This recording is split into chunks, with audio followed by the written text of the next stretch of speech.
Hello viewers, Madurai தாவேக மாநாட்டிற்காக 100 அடி கொடிக்கம்பம் நிறுவும் போது கார் மீது விழுந்து விபத்து ஏற்பட்டது.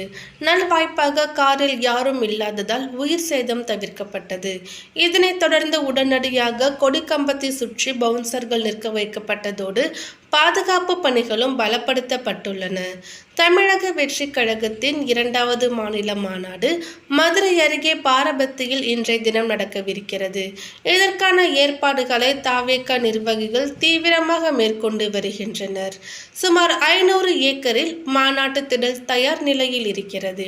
அதே போலவே நிர்வாகிகள் வரும் வாகனங்களை நிறுத்துவதற்காக பிரத்யேகமாக 6 பார்க்கிங் வசதிகளும் ஏற்பாடு செய்யப்பட்டிருக்கின்றன. மொத்தமாக 1.5 லட்சம் இருக்கைகள் மாநாட்டு திடலில் போடப்பட்டிருக்கிறது. அதே போலவே விஜய் நடந்து வந்து தொண்டர்களை பார்ப்பதற்கான ஏற்பாடுகளும் முடிந்துள்ளன. கொள்கை தலைவர்களுக்கான பேனர்கள், தாவேக கொடி உள்ளிட்டவை நடப்பட்டுள்ளது. அதே போலவே தாவேக தலைவர் விஜய் மாநாட்டு திடலில் தாவேக கொடி ஏற்றி வைத்து மாநாட்டை தொடங்கி வைக்க இருக்கிறார். இதற்காக 100 அடியில் கொடிக்கம்பம் உருவாக்கப்பட்டிருந்தது.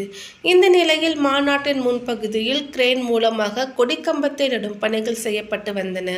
ஆனால் திடீரென கிரேன் மற்றும் கொடிக்கம்பம் ஆகியவற்றை இணைக்கும் பெல்ட் கலன்றது. இதனால் கொடிக்கம்பம் சரிய தொடங்கியதால் அங்கிருந்த அனைவரும் பதறி ஓடினர்.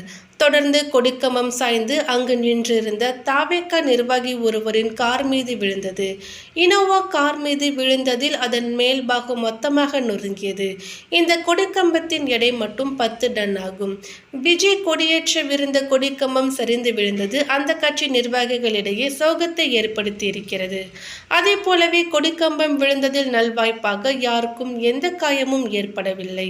கொடிக்கம்பத்தை நிறுவ ஒரே ஒரு ரோப் மட்டுமே பயன்படுத்தியதுதான் இந்த விபத்திற்கு காரணமாகவும் சொல்லப்படுகிறது. மேலும் தாவேக கொடிக்கம்பம் விழுந்த காரை உடனடியாக அந்த கட்சி நிர்வாகிகள் பதாகைகளை கொண்டு மூடினர். தாவேக செயலாளர் ஆனந்த் அங்கிருந்து புறப்பட்ட சில நிமிடங்களில் இந்த விபத்தானது ஏற்பட்டுள்ளது. கிரேன் மூலமாக கொடிக்கம்பத்தை நிறுவும் பணி நடைபெற்று வந்த போதிலும் எதிர்பாராத விதமாக கிரேனின் பெல்ட் திடீரென அறுந்ததால் கொடிக்கம்பம் சாய்ந்து விபத்துக்குள்ளானது. அந்த கார் முற்றிலுமாக நொறுங்கி சேதமடைந்தது. அதிர்ஷ்டவசமாக இந்த விபத்தில் யாருக்கும் உயிர் சேதம் ஏதும் ஏற்படவில்லை.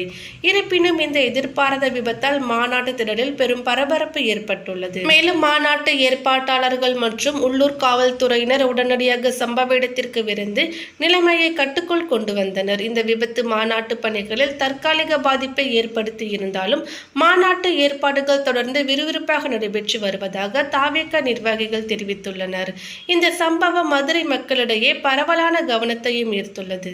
மேலும் இது போன்ற பல முக்கியமான தகவல்களை நீங்க தெரிஞ்சுக்கணும்னா எங்க சேனலை சப்ஸ்கிரைப் பண்ணிடுங்க. தேங்க்யூ.